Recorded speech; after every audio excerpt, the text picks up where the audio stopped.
Disney plus Hotstar అఫీషియల్‌గా 2024-2027 వరకు ICC హక్కులను అయితే పొందడం జరిగింది గాయ్స్. దాదాపుగా $3 బిలియన్ మన ఇండియన్ రూపీస్లో వచ్చేసరికి 25,317 కోట్ల రూపాయలకి అయితే వాళ్ళైతే పెట్టి కొనుక్కోవడం జరిగింది. 3 ఇయర్స్ కాంట్రాక్ట్కి ఇంత డబ్బులు అయితే పెట్టడం జరిగింది డిస్నీ ప్లస్ హాట్‌స్టార్ అయితే. ఇప్పటి నుంచి ఐసీసీ మ్యాచెస్ అన్నీ డిస్నీ ప్లస్ హాట్‌స్టార్లో అయితే వస్తాయి guys. Champions trophy related update guys, 2025లో జరిగే ఛాంపియన్స్ ట్రోఫీకి లోగో అయితే బయటికి వచ్చిందంటే ఓల్డ్ లోగోకి న్యూ లోగోకి చాలా డిఫరెంట్ అయితే ఉంది. ఓల్డ్ లోగో అయితే చాలా చాలా బాగుంది, బట్ న్యూ లోగో అంతంతగా ఉంది. మీకు ఏ లోగో బాగుందో కొంచెం కింద కామెంట్లో కామెంట్ చేయండి. సూర్యకుమార్ యాదవ్ అయితే చెప్పడం జరిగింది, తిలక్ వర్మ నా గదికి వచ్చి నా రూమ్కి వచ్చి నెంబర్ 3లో బ్యాటింగ్ చేయాలని నేనైతే అనుకుంటున్నాను, నేను ఆడగలను అని చెప్పాడు. నేనైతే మేనేజ్మెంట్తో అయితే మాట్లాడాను, వాళ్ళు కూడా ఒప్పుకున్నారు. అండ్ వాళ్ళ ఫ్యామిలీ మెంబర్స్ కూడా చాలా హ్యాపీగా ఫీల్ అయ్యారట. అంటే తిలక్ వర్మ ఫ్యామిలీ అయితే చాలా హ్యాపీగా ఫీల్ అయ్యారట. తర్వాత మ్యాచ్ అయ్యాక తిలక్ వర్మ చెప్పుతూ క్రెడిట్ మొత్తం అయితే సూర్యకుమార్ యాదవ్ అయితే ఇవ్వాలి, మన క్యాప్టెన్కి ఇవ్వాలి అని చెప్పాడు.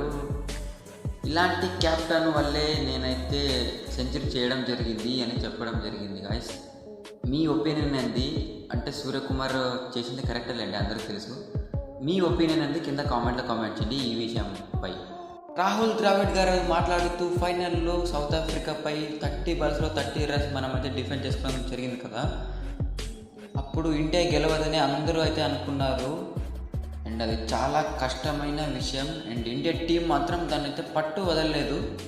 కాబట్టి నేను మిమ్మల్ని జీవితంలో ఎప్పటికీ పోరాడుతూనే ఉండండి, చివరి వరకు అయితే ఎవర్ గివ్ అప్ చేయకండి అని చెప్తూ ఉంటాను.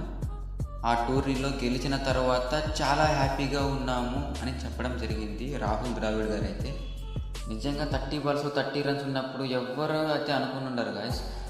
ఆ బూమ్రా బౌలింగ్ కానీ, హర్షదీప్ బౌలింగ్ కానీ, హార్దిక్ పాండ్యా బౌలింగ్ కానీ చాలా మెమొరబుల్గా అయితే ఉంటుంది. ఎందుకంటే కోహ్లీ నాగ్ కానీ, సూర్యకుమార్ క్యాచ్ కానీ ఫైనల్లో అన్నీ ప్రతి ఒక్కటి మేమైతే ఇప్పటికీ గుర్తుంది, అందరికీ ఎప్పటికీ గుర్తుంటుంది మన ఇండియన్ ఫ్యాన్స్లో. ఒక 11 ఇయర్స్ మనకైతే కప్పే రాలేదు. 11 ఇయర్స్ తర్వాత మనకైతే కప్పు రావడం జరిగింది ఐసీసీలో అయితే. అందుకోసమే మనమైతే చాలా సెలబ్రేట్ అయితే చేసుకోవడం జరిగింది. మీకు ఏమన్నా మెమరబుల్ మూమెంట్ ఉంటే కింద కామెంట్లో కామెంట్ చేయండి. T20 వరల్డ్ కప్ ఈ సంవత్సరంది. మీకు ఏమైనా వీడియోస్ కావాలంటే చెప్పండి, క్రికెట్ పైన అయితే వీడియో చేస్తాను, కింద కామెంట్లో కామెంట్ చేయండి. This is Sudeep Narayana signing off. By.